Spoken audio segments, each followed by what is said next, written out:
me perhaps introduce Professor Moiz Bakhiet. He's also with the Gulf University in Bahrain. But I think for Professor Moiz, worldwide, he's one of those scientists, whether you call him Arabic or Swedish or Sudanese, whatever it is, he's one of the worldwide scientists, been highlighted in worldwide in his scientific contribution in this area. And I think in all Arab channels, I have seen him. I don't think I have seen any other scientist worldwide from the Arab countries is being featured on the news all the time, like almost on a daily basis. You will see him commenting on everything. He is a scientist. He's the head of molecular medicine at the Gulf University. He has published a lot on also, I think he had made scientific contribution to understanding this virus. I think all of our speakers today, you will find their CV, but for Professor Moiz, I think you can look at tremendous or a large number of publications in cell biology, molecular medicine, in lots of areas, not just on the COVID, but in the COVID, his remarks scientifically are there. So if I can maybe introduce you, Professor Moiz, to maybe continue on what Dr. Farzana has said, but also you have contributed worldwide. Do you see others? I'm not want to put you on the spotlight by saying, are there any others? You can not name them, but are you happy with the contribution Arab scientists, not yourself in particular, have contributed to the massive or global collaboration to find a solution, not necessarily the vaccine? I know in the UK, we have lots of people, Sudanese doctors and others, doing lots of work on public health and so on. So Professor Moiz, maybe you can highlight and tell us what contribution do you think the Arab scientists like yourself on the ground have made to the global fight against this virus? Thank you, Professor Alam, and thank you, Dr. Farzana. You said almost everything I wanted to say.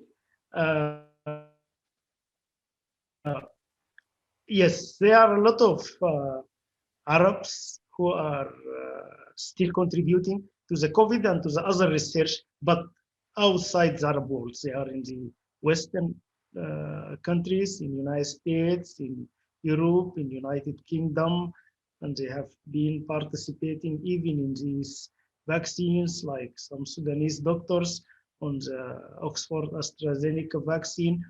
But I want to go to the root of the problem, why they are there contributing and not in their home countries. And I can just in a few minutes tell you my experience. When I went from Sudan to Sweden more than 32, 33 years ago, I went as a doctor to be specialized as a clinical neurologist. I have no idea what is science, what is research. I never hold a pipette in my life. And then when I went there, I was doing my residency in clinical neurology. By accident, my professor discovered that I'm a poet.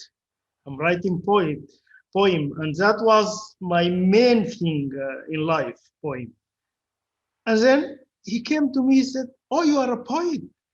And then he was about to talk about patience, something, and then he turns the conversation about imagination and those who are talented in writing or in poem or in drawing.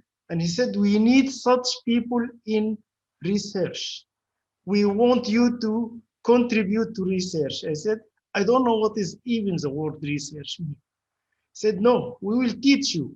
We want to use your imagination in research. So they started to teach me how to hold a pipette, I swear. They started to teach me how to work with a cell, how to, and then I became excited, interested. They put me with a technician. And just to cut it short, as a result of this, I published my first paper in Cell. Can you believe? The highest paper. And then he told me, I told you, you are a poet, you have imagination. And then that I made a big discovery by accident. توفيق من Allah. Anyhow, then I became much interested in research, learning, publishing, excited. I had patents, and then things became more into innovations. And I was not that time thinking about promotion, but we were publishing, and then I could manage to get my residency and PhD, and to get a lot of funds to support groups. And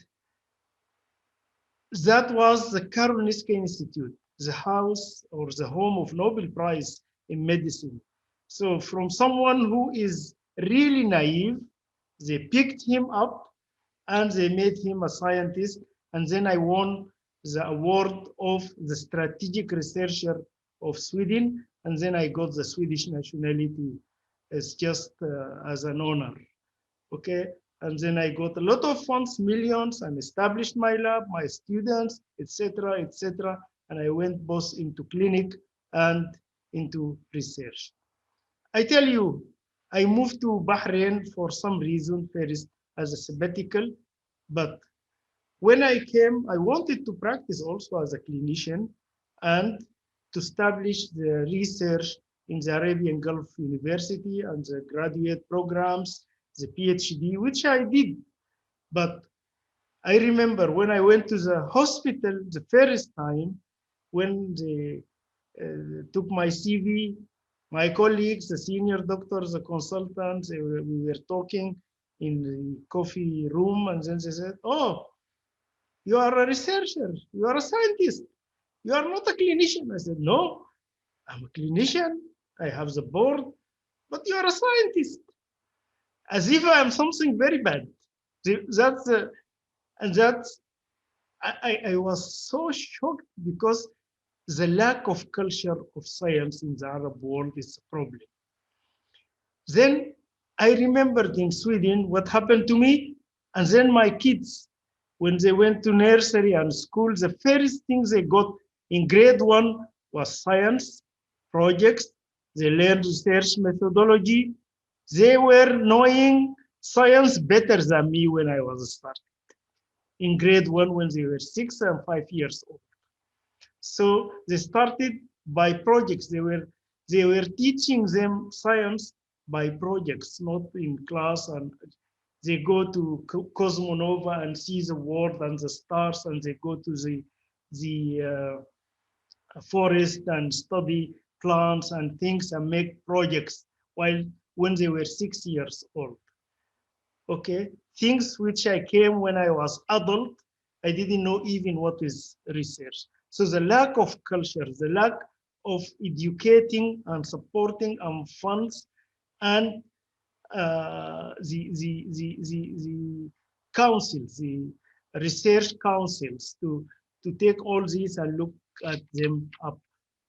Okay, then one step went that they wanted for promotion to have publications. So my colleagues started to come to me, can you help us with some, or put our names in some papers, so we want to get promotion.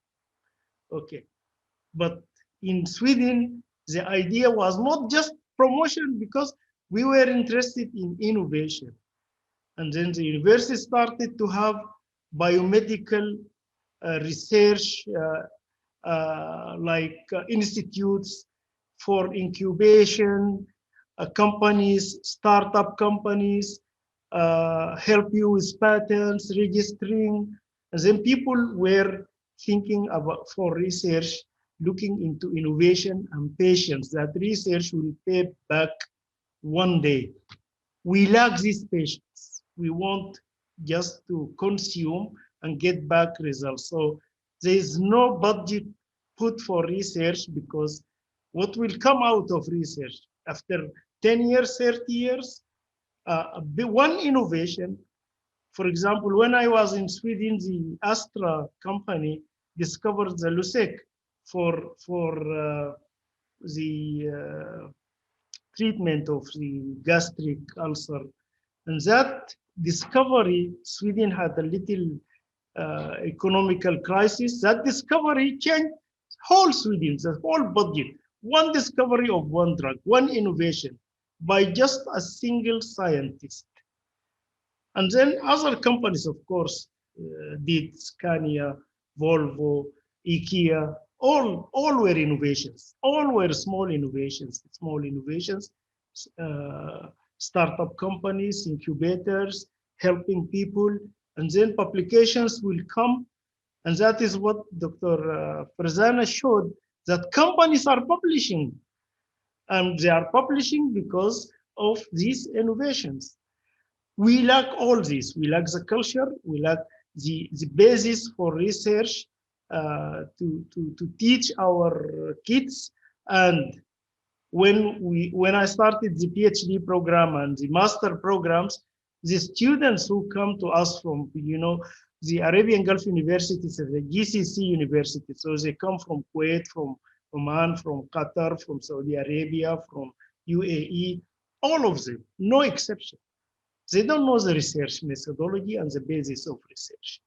While kids in Sweden, when they are 6 years, they know research methodology because the lack of the proper strategy to grow with research since people are kids, because this is the real future and income and the budget and the economy based on these innovations and discoveries. And these discoveries will not come by promotion, will come by having startup companies, incubators, and innovations, and having research councils, and not just having prize to motivate. No, it must be a culture from the startup.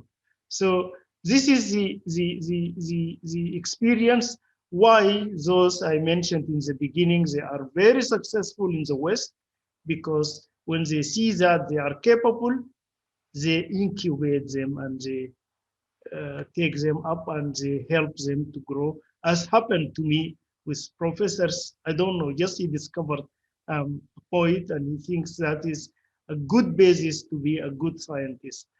And when I came here, I'm fighting, but we are making collaborations. I established the Center for Molecular Medicine and Genetics, regenerative medicine programs, a personalized medicine program, the PhD in molecular medicines, cytogenetics, biochemical genetics, molecular genetics, etc., etc. And now we have infrastructure to be shoulder by shoulder with the advanced world. But we need money, we need funds, we need research councils, we need infrastructures, so that if I will be successful in the West, I can be very successful here, and to make research culture. I think that's what I wanted to say. Thank you very much, Professor Moiz, and you are an excellent example of Arabic science.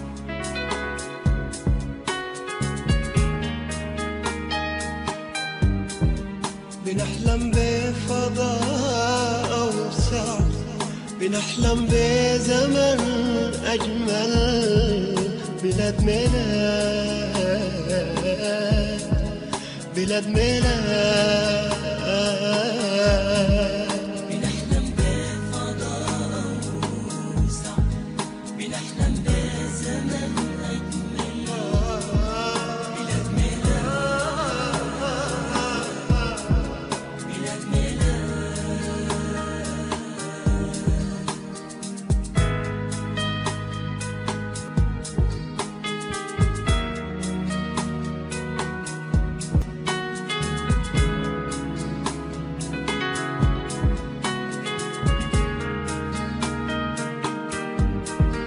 ممتد لحد